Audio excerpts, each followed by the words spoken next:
Mesleki kasıptır, başçısı olur.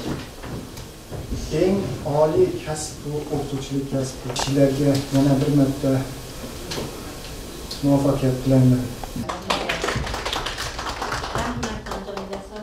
Muгалимдерди куттуктап жаткан Зафар Алибаев номер 44 Фуркат атындагы жалпы билим берүүчү орто мектепти 4 жылдан бери жетектеп келе жатат. Ушул тапта бул мектепте 30дан ашык мугалим эмгектенет. Зафар Алибаевдин айтымында 2010 жылдагы коогадан кийин мектепте кыргыз-орус класстары ачылып, соңку жылдары улам көбөйүп бара жатыптыр. Бул мектептин башталгыч класстарында азыр 3 тилдүү класстар ачылып, Özbekçe, Orusça жана Кыргызча класстар сабак алышты. Быйыл биринчи Орус классыбыз 5-чи класс болуп, жогорку класстарга өттү. Дагы кыргыз класстарыбыз бар, 1-чи, 2-чи класстар. Мурда өзбек тилдүү мектеп эле. Анан кийин бизде айылда деле жарымы ырыс, бул жакта ырыс деген айылыбыз бар, ал жак кетти эле, жарымы шаарга чыгып кетип, дөмөргө чыгып кетип, орус класста окуйм дегендер шаарга чыгып ушундай болчу эле. Азыркы кезде андай эмес. Мисалы айылдын бардык тургундары эле ушул жерге келип, мисалы 2016-жылы окуучуларыбыздын саны 360 болсо, азыр 508ге жетип барды.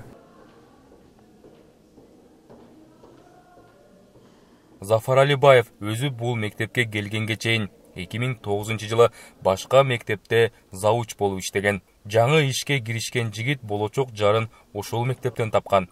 Кыргыз тилден сабак берген Гүлпарга көзү түшкөн жигит акыры колун сурап экөө баш кошкон экен. Зафар азыр директорлуктан тышкары мектепте балдарга математика, физика сабагын өтөт. Иш бүткөн соң мугалим түгөйлөр үйгө чогуу жөнөшөт. Бул аялым иштеген мектепке өзү зауч болуп келгем. Кыргыз тилден сабак берчү экен. Эми зауч катары бул текшергени кирем, аяк кирем, анан кийин сүрүштүрүп мындай кылып калсам, жакшы эле үй-бүлөдөй болду, жакшы мындай. Эми өз менен да эле сүйлөшүп, мындай кылып жүрдүк. Андан кийин эмне дейт, баягы пешенеде бар экен, ушундай таанышып калдык. Бизде айтып атам го, анчалык ой мындай жаман ой болгон эмес да биринчичи. Анан кийин ийин окуялары өттү, андан кийин проблема мындай башталды. Бардыгы мындай экен, ал көз караш не то болушту бардыгы. Ага чейин бизге 2010 колголоо күчөктө эч мындай болгон. Түгөгөндөн кийин бардыгы андай мындай сөздөр, мындай экен, өзүңө меңе не то кылып атасың, андай мындай деген сөздөр ам болду. Көчөт деле, бунукун деле ушундай сөздөр болду. Бирок биз мындай анча маани бергенибиз жок дагы нерселергечи. Азыр жубайлар 4 баланын, 2 уул, 2 кыздын ата-энеси болуп калышты. Эки элдин маданиятына окшоштуктар көп болгондуктан Гүлпар жаңы бүлөгө тез эле көнүшүп кеткенин кайненеси колдогонун айтат. Үйдөгү иштерди башкасына эм кайнем өзү оңой жардам берди, бизде мындай, силерде мындай болсо бизде мындай деп оңой үйрөттү. Бирок мен билет элем, түшүнбөгөн жерлерим сурап үйрөнүп алганмын да. Кыйынчылык анча болгон эмес. Эмнеге дегенде бул бир үй өзбек үй болсо, кийинки үй бүлө кыргыз үй бүлө да. Биздин айылда дагы ушундай аралаш да. Мен өзүм чоң энем аябай ушундай өзбекче, кыргызча салттарды аябай жакшы билген үчүн мага үйрөткөн да, ошо чоң энемден үйрөнгөнмүн. Ошон үчүн кыйналган эмесмин да. Кайнатам мен дагы чогуу иштегенмин да. Кесиптеш болгон үчүн кайнатам өз көрүп мени, күйөөм дагы өз көрүп неме кылган үчүн анча каршылык болгон эмес. Неге дегенде булар да окуган үй бүлө, биз деле ошондой.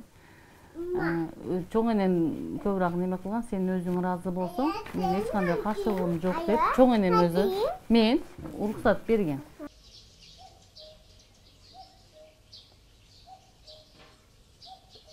Жети бир туугандын кичүүсү Зафар Сузак районундагы Масадан айылында ата-энеси менен бирге жашайт. Гүлпар алардын үйүнөн анча алыс эмес, Камыш Башы айылынын кызы. Зафардын апасы алардын айылы көп улуттуу, аралаш болгон үчүн 2010-жылкы Коогалаң маалында тынчтык сакталып, азыр мурдагы ынтымак сый ошол калыбынан жазбай келе жатканын белгилейт. Энди үйлөп коёй балам десем, мен деди кыргыздан үйлөнөм деди. Кандай болот энди десем, жок деди, мен кыргыздан үйлөнөм. Уулумду мектепте иштеп жүргөн убагында үйлөндүрөлү десек, өзү кыргыз кызга үйлөнөм деп айтып калды. Биз айраң таң калып, кандай болот деп сурап калдык. Эки жак сүйлөшүп, турмуш курууга макул болушкан соң биз каршы чыга албадык. Кудаларыбыз да жаштарды туура түшүнгөн окшойт. Биздин айылда аралаш улуттун өкүлдөрү жашайт. Бири-бирине куда сөөк да болуп кетишет. Ошондуктан кыргыз үй бүлөдөн келин алуу бизге адаттагыдай эле болду десек болот. Балдарыбыздын тынчтыгы биздин бактыбызда. Ошентип жаштар 2011 жылы баш кошот. Эки тарап кеңешип, кептешип, тойдун жарымын кыргызча, жарымын өзбек салты менен уюштурган. Nimada restoranda to'y qilib berasan dedi. Qilib berdik restoranda to'y qilib. Uyda o'sha o'zbekcha qilib kutib qo'ydim. Тойдогу салттарыбыз да бири-бирибизге окшош келет. Анчейин деле айырмачылык жок. Жарымын өзбек, жарымын кыргызча той кылдык. Үйлөнүү үлпөт кечесин кыргызча ресторанда өткөрсөк, кудаларды үйдө өзбекче коноктодук. Неберелерим туулганда атайнесинин үйүндө 40 күн жүрөт экен. Ага да макул дедик. Андан кийин кудаларым үйгө келип кой союп беришти. Жыргап эле жеп жатып калдык. Эки элдин достугун ушундай нерселер бекемдетет.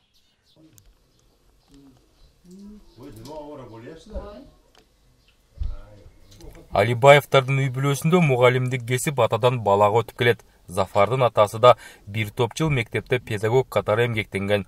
Гүлпар дагы тийиштүү кесиптин ээси болгондуктан ага үй бүлөдө ар дайым колдоо көрсөтүлүп турат.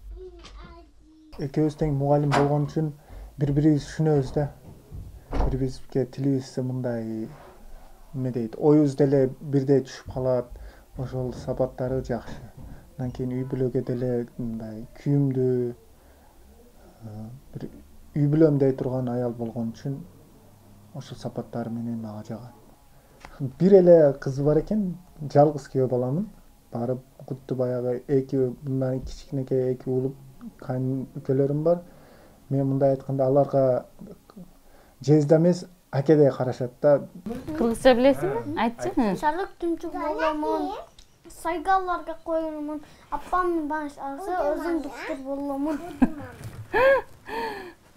Ушундай, бирок мектебибизде дагы кыргыз тили жакшы өнүккөн да, мына мектептен дагы баардык мугалимдер ham окуучуларым так билет. Ошондуктан мен өзүм кыргыз болгон үчүн балдарым анча деле кыйналган жок. Үйрөнүп тез айнып кетти. Кыргыз тили жүрөгүм мана сатан туткан кыргыз тили мени Кыргызстан. Сузакта 2010 жылдагы июнь окуясынан кийин баш кошкон ар улуттун өкүлдөрү бир топ улут аралык достукту бекемдөө максатында ошол жылдары аралаш улуттагы жаш үй бүлөлөргө жергиликтүү бийлик колдоо көрсөткөн учурлар болгон. Биз биринчи кезде бөлүнбөгүлө дейбиз. Бөлүнгөндү көрсөңөр баардык ийгиликке жетишпейсиңер. Сен мындайсың. Биринчи кезекте бөлүнбөгүлө. Анан кийин манас атабызды мындай кылып туруп, осуяттары менен 7 осуят менен мындай кылабыз да, 7 осуяттын негизинде иш алып барабыз. 10 жыл мурдагы кандуу окуялар айылдыктардын эсинде, бирок ал туурасында кеп кылгылары эстегилер келбейт. Алар алдыга жылып, ортодогу ынтымак, сый мамилени сактап, келечек муун тынчтыкта жашаса экен деп тилек кылышат. Руслан Калматов, Азаттык, Жалал Абад облусу.